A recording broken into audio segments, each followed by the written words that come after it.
E estamos de volta para continuar de onde paramos. E esse vídeo de hoje vai fazer vocês entenderem de vez do que se tratam os Lost Belts. Será um vídeo bastante informativo e bem explicado nos mínimos detalhes, e eu tenho certeza que vocês entenderão de forma definitiva esse assunto. Então, só peço uma coisa em troca: deixe o like aí para ajudar o Lupin, se inscreva no canal se não for inscrito, e venha fazer parte da nossa tábua redonda. Sua presença é sempre bem-vinda.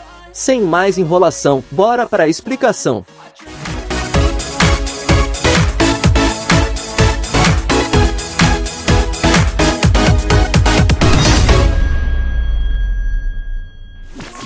Depois de explicado a primeira parte dos Lost Belts, onde eu mostro por que não podem ser linhas do tempo e universos, vamos discutir de onde vem a ideia dos Lost Belts serem linhas do tempo.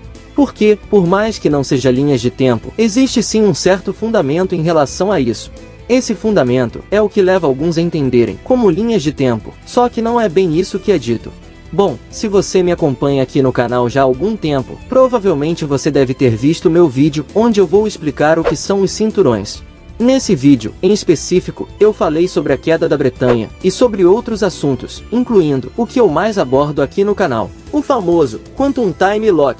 E se eu não estiver errado, eu acho que eu sou o que mais falo e explico esse assunto aqui no YouTube dos canais BR, até porque esse assunto é muito complicado de entender.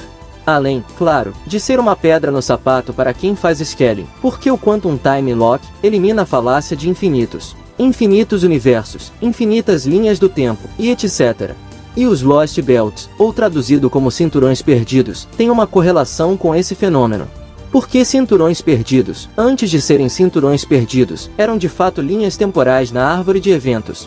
No entanto, devido a essas linhas do tempo terem finais ruins, elas foram derrubadas pelo Quantum Time Lock. Em outras palavras, essas linhas do tempo foram impedidas de se tornarem mundos reais devido às correções do bloqueio quântico. Assim nasceram os Lost Belts de Fate Grand Order. Eles foram plantados no mundo para se expandirem sobre ele. Então, disputarem entre si para ver qual deles irá tomar o planeta, e só assim se tornar um mundo de fato. Isso foi explicado pelo Odimi, quando ele diz que os Lost Belts estão se expandindo.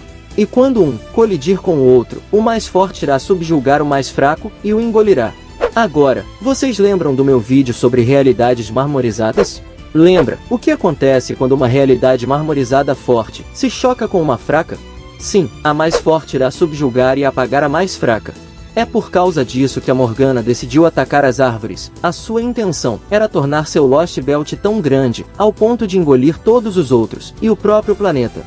Deste modo, se a Morgana tivesse conseguido, o seu Lost Belt britânico já não seria mais um cinturão perdido, mas sim, um mundo perdido. Em outras palavras, ele seria uma linha do tempo alternativa, criada pela Rainha das Fadas, apagando a história apropriada pela História da Bretanha das Fadas. Entenderam o que são os Lost Belts agora? Eles não são linhas do tempo em si, mas eles podem se tornar linhas do tempo se saírem do controle. É por isso que o grupo Caudia sempre corre contra o tempo para derrubar as árvores, justamente para impedir isso. E detalhe, os Lost Belts que forem engolidos não serão apagados apenas por serem mais fracos. Isso ocorre porque entra naquela regra de economia de energia. Várias linhas do tempo não podem existir em um lugar só. Foi exatamente o que aconteceu na história adequada. A queda da Era dos Deuses só aconteceu por causa da ascensão da Era dos Homens. E é por isso que os Lost Belts não são linhas do tempo, pois todos eles existem em um lugar só, a textura do planeta.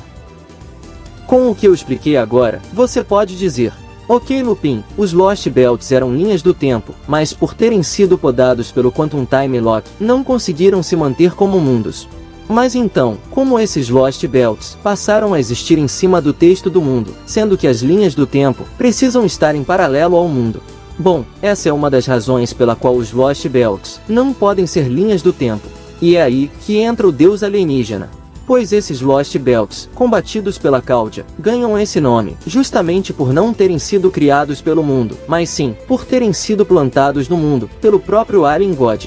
A questão que fica é: será que esses Lost Belts são a mesma coisa que as linhas do tempo que foram podadas pelo Quantum Time Lock? E mais, será que o deus alienígena está criando uma linha do tempo real? O que o jogo nos indica.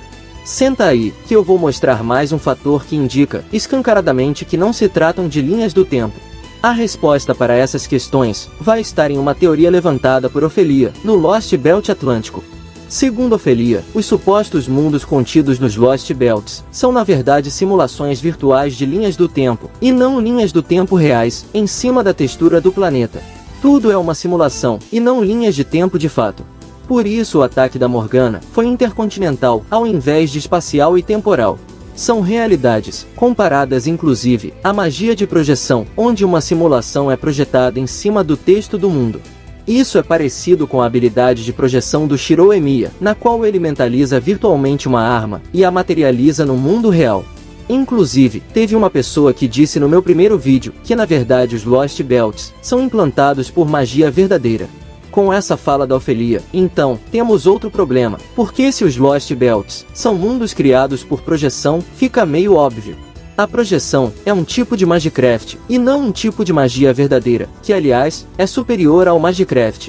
Por isso, os Lost Belts são projetados para simular um resultado, semelhante a realidades marmorizadas, como o UBW, projeção. Quando o Emiya implanta seu UBW, ele não está criando uma linha do tempo ou universo.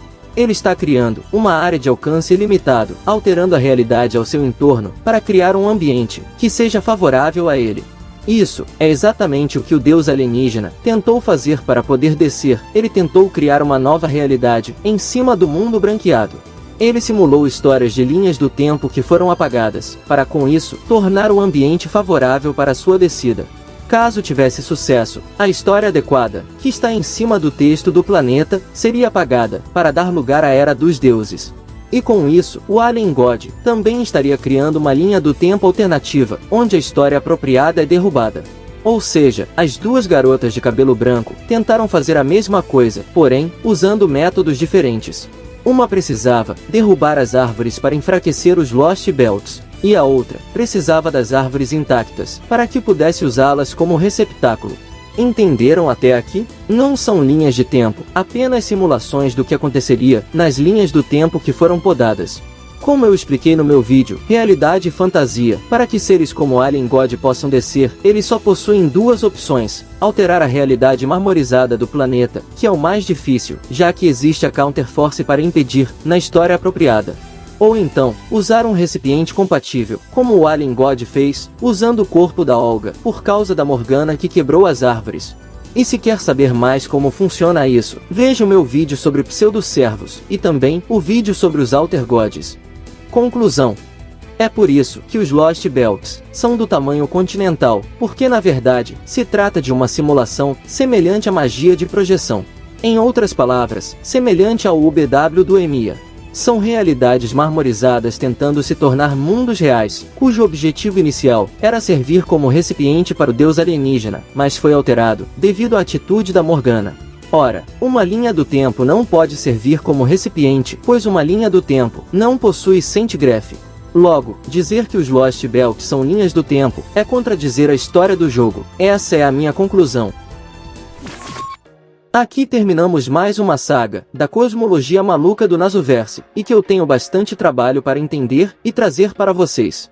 Espero que todos tenham entendido a forma como eu me expressei, mas se tiver alguma dúvida, só deixar na área de comentários que eu vou estar respondendo a todos. Bom, por mais que o Nasoverse seja muito difícil de entender, quando você de fato compreende, percebe o quanto esse universo é rico e o quanto uma coisa se conecta à outra.